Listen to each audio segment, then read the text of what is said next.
রাজধানীর শান্তিনগরে ভুয়া ডেন্টাল ডাক্তারের বিরুদ্ধে অভিযান চালাচ্ছে র্যাবের ভ্রাম্যমাণ আদালত। সেখানে আছেন আমাদের সহকর্মী খালেদ রায়হান। আমরা সরাসরি চলে যাচ্ছি তার কাছে। খালেদ, রাজধানীর শান্তিনগরে ভুয়া ডেন্টাল ডাক্তারের কথা বলা হচ্ছে, এটি আসলে সুনির্দিষ্ট অভিযোগের ভিত্তিতে অভিযান পরিচালনা করা হচ্ছে নাকি নিয়মিত অভিযানের অংশ হিসেবে এটি পরিচালিত হচ্ছে?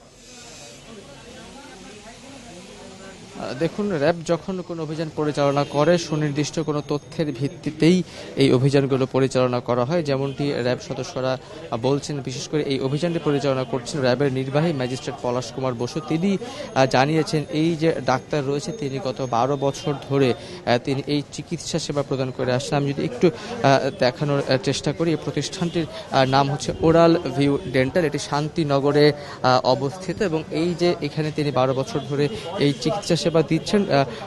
পলাশ কুমার বসু কিন্তু বলছেন যে উনি মূলত এসএসসি পাশ করে তিনি মূলত ভুয়া একটি সনদ নিয়ে তিনি এই চিকিৎসা সেবা গত 12 বছর ধরে করে দিয়ে আসছেন এবং এছাড়াও তার আরও একটি ক্লিনিক রয়েছে যেখানে তিনি আসলে এই কাজটি করতেন। এখন আসলে ভেতরে তাকে জিজ্ঞাসাবাদ করা হচ্ছে বলে ভিতরে তিনি যেই জায়গাটা তার ক্লিনিক সেখানে আসলে কথা বলতে বা ভিতরে যেতে সুযোগ দেওয়া হচ্ছে না। যদিও কিছুক্ষণ আগেও আমরা দেখেছিলাম যে র্যাবের সদস্যরা তাকে জিজ্ঞাসাবাদ করছেন যে তিনি কিভাবে করতেন এবং এই যে গত প্রায় 1 যুগ ধরে এই অবৈধভাবে চিকিৎসা সেবার নামে যে মানুষের সাথে প্রতারণা করে আসছিলেন সেই বিষয়টি নিয়ে কিন্তু তারা খোঁজ খবর করছেন এবং তার ভাই এখানে রয়েছে। তার ভাই চাচ্ছিলাম আসলে 1 যুগ ধরে একজন এভাবে ভুয়া চিকিৎসা দিয়ে যাচ্ছেন, তাও আবার দাঁতের মতো একটি সেনসিটিভ বিষয়ে এতদিন পরে, তাহলে কেন অভিযান এবং এই ধরনের ভুয়া চিকিৎসক আর কত আছে বলে র্যাবের কাছে তালিকা রয়েছে? দেখুন, র্যাবের কাছে যখনই এই ধরনের কোনো তথ্য পায় তখনই তারা এই ধরনের অভিযান পরিচালনা করে।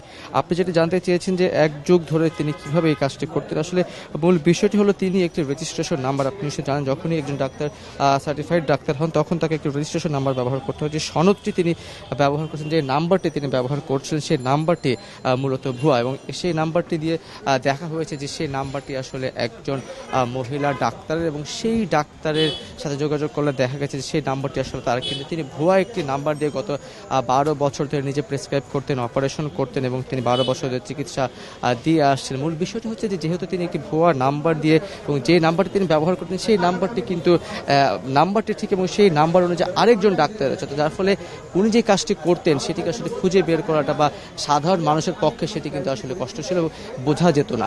সেই জায়গাটি যখন র্যাবের কাছে সুস্পষ্ট তথ্য এসেছে এবং তারা খোঁজ খবরকে অনুসন্ধান করে জানতে পেরেছেন যে এই যে নাম্বারটি ব্যবহার করা হচ্ছে সেই নাম্বারটি ভুয়া এবং এই যে ডাক্তার তিনি শুধুমাত্র এসএসসি পাস, তারপরে কিন্তু এই অভিযান পরিচালনা করা হচ্ছে। আপনি সংখ্যার কথা বলছেন, আসলে সংখ্যাটি সুনির্দিষ্টভাবে সংখ্যা আইন শৃঙ্খলা বাহিনীর কাছেও নেই, কারণ যখন তারা এই ধরনের তথ্য পায় সঙ্গে সঙ্গে তারা কিন্তু অভিযান পরিচালনা করে থাকে। শান্তিনগরে র্যাবের চলমান অভিযান নিয়ে জানাচ্ছিলেন সহকর্মী খালেদ রায়হান।